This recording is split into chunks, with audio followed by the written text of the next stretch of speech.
What is up, guys? Welcome back to my YouTube channel. My name is Titus Tremavicius, and I'm a chess grandmaster.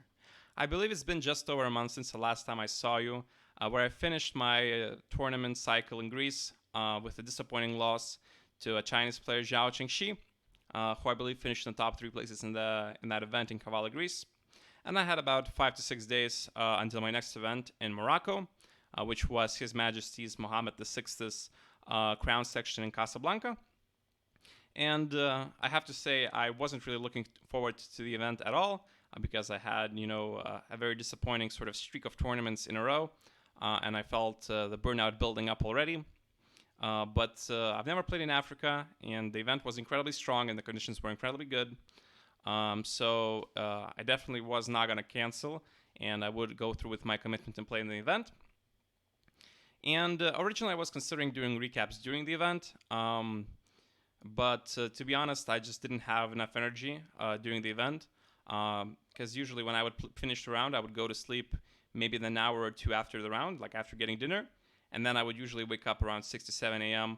The morning rounds were at 10 a.m. So it was kind of a very sort of work-intensive schedule for me. And I didn't really want to do recaps in the morning. And in the evening, I felt like I was a little bit too tired and burnt out. And honestly, after some disappointing events, I wasn't sure how it was going to go in the first place. I didn't really have high expectations going into the event, especially with such a strong lineup. As you can see on the screen, I'm not even in the top 13 spots in the starting list. If you have to, scroll down a little bit further, I'm 17th in the starting list.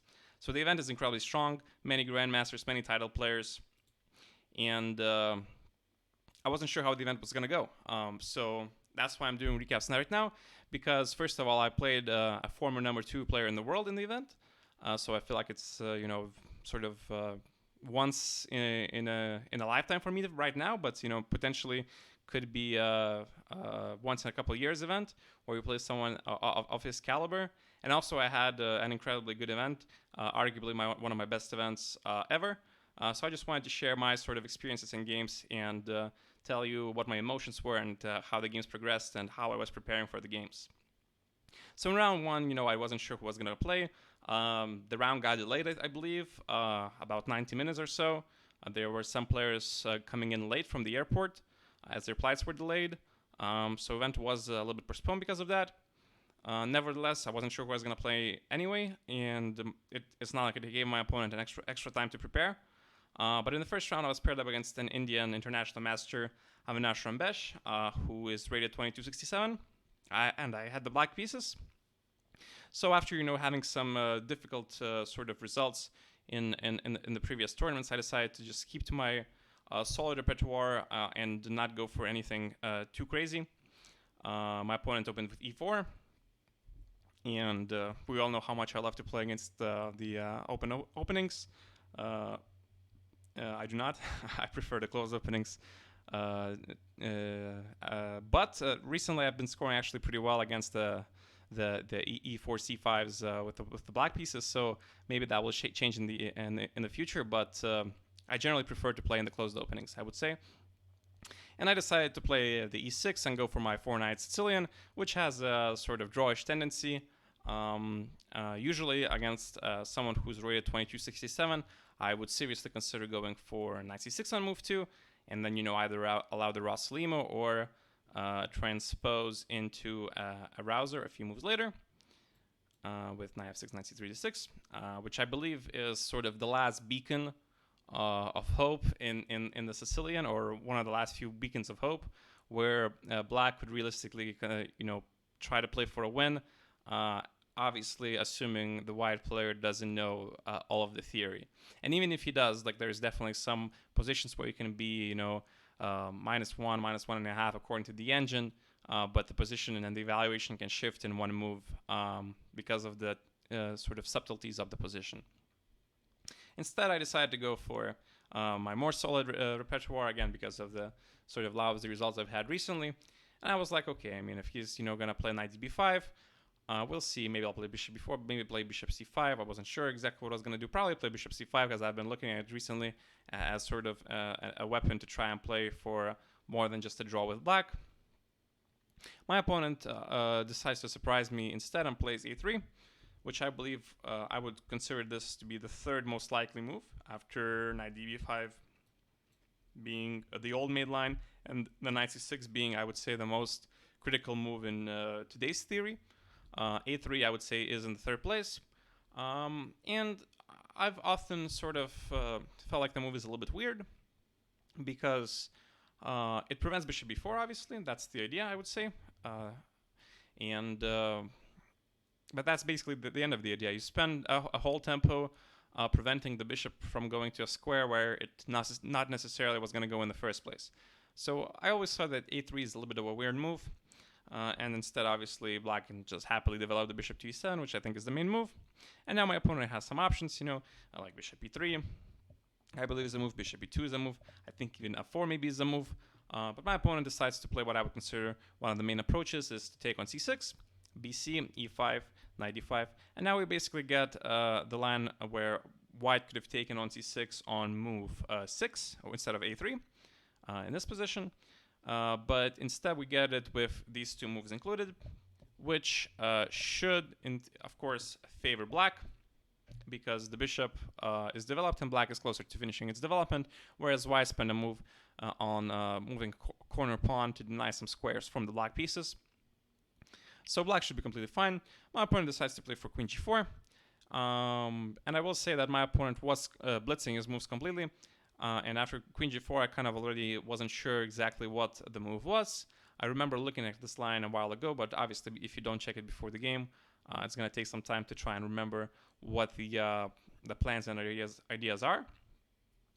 But I managed to remember correctly with g6. My opponent kept blitzing queen g3. D6, not an easy move to make, but it is the move that's in my notes.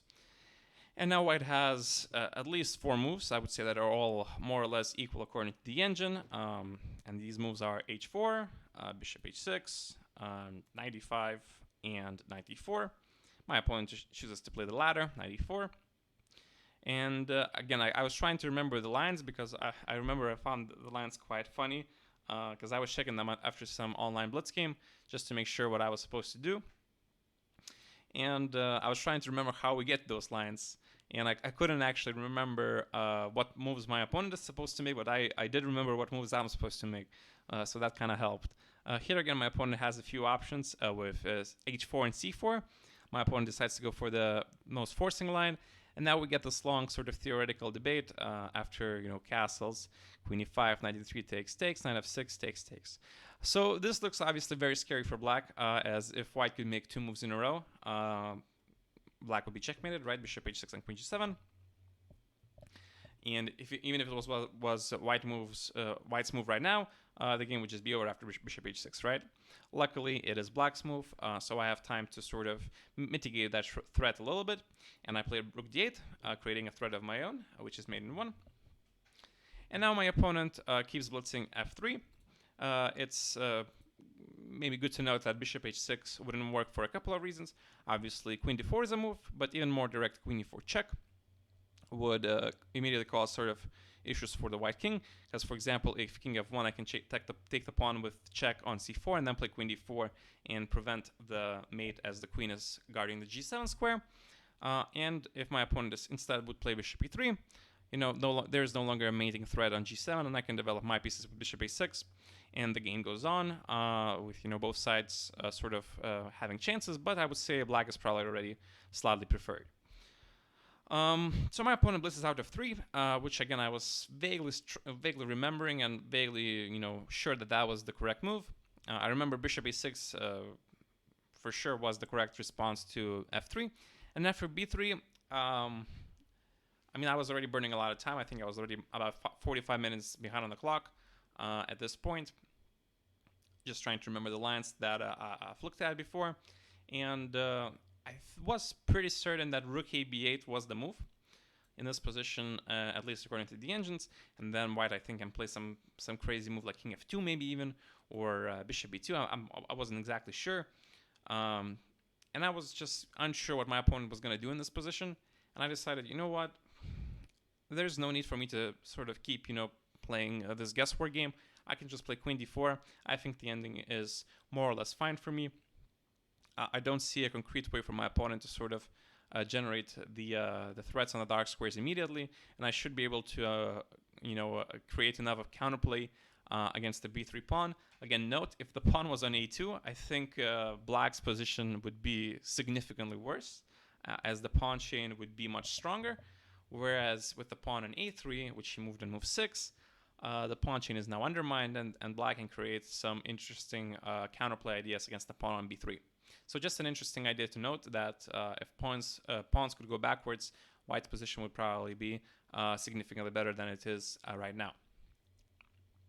My opponent plays bishop b2, which I've expected, and after takes, at first I wasn't sure which one is better, rook db8 or rook d3, but it's good to know that rook d3 is a pretty sizable mistake, as after rook b1, rook b8, king f2, I would have to take on b3, let's say with one of the rooks. My opponent would get the opportunity to take back, and then he would immediately take the d-file with rook d1 with absolutely no risk to lose this game, and potentially, having a very tight grip around my king, with some chances to actually even win the game, even though white is pawn down, as this bishop on f6 cannot be contested whatsoever. Whereas after I play rook db8, I just basically win a tempo because my opponent cannot play rook b1. Additionally, I keep the 2 rooks on the board, and one of the rooks is guarding the pivotal 8th rank.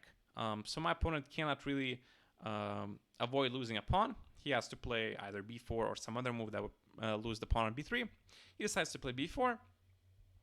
And black successfully won a pawn, but the position still remains very close to balance because, again, the bishop on f6 is just that much of a monster where it cannot be contested, and white can always create some counterplay ideas against my king. King d2, rook b5. I immediately want to kick out the bishop on f6, basically by any means necessary, and also I'm preparing some ideas like a5 or c5 to try to sort of simplify the position on that side of the board, and make my, I wouldn't say necessarily defensive task easier, but mitigate the risk, so to speak, of ever losing the game, because if I manage to trade everything on the queen side, then there is no really chances of me losing the game, even with this bishop on f6, because I can always protect the 8th rank, whereas if there is some pawns on the queen side, there is some chances for white to potentially infiltrate and it could collect them and then create a passed pawn and win the game like that with dual threats against my king and a passed pawn. So rook b5 is just activating my rook and sort of creating some ideas. My opponent decides to play king c3, excuse me, and after rook f5, my opponent makes, I think, the final mistake of the game. He plays bishop d4. It was important to play king c4, and after rook f6, king c5, and try to play this rook endgame pawn down. Computer says it's completely equal, which I would agree with this evaluation because white's king is super active, and the weaknesses on the queen side sort of compensate for white being a pawn down. If these pawns were connected, then the evaluation would shift completely, obviously. But as the position stands, I can of course defend my pawn in multiple ways, but then my opponent is potentially going to take the d-file. I was even considering some ideas like rook c8. Let's say I play, my opponent can play even king d6 maybe immediately, try to attack the rook and the pawn at the same time, and it would have been a completely different game and a very, I would say, complex rook endgame where again the valuation is absolutely equal, but I think there are some chances even for both sides, even though white is at a pawn down at this current moment.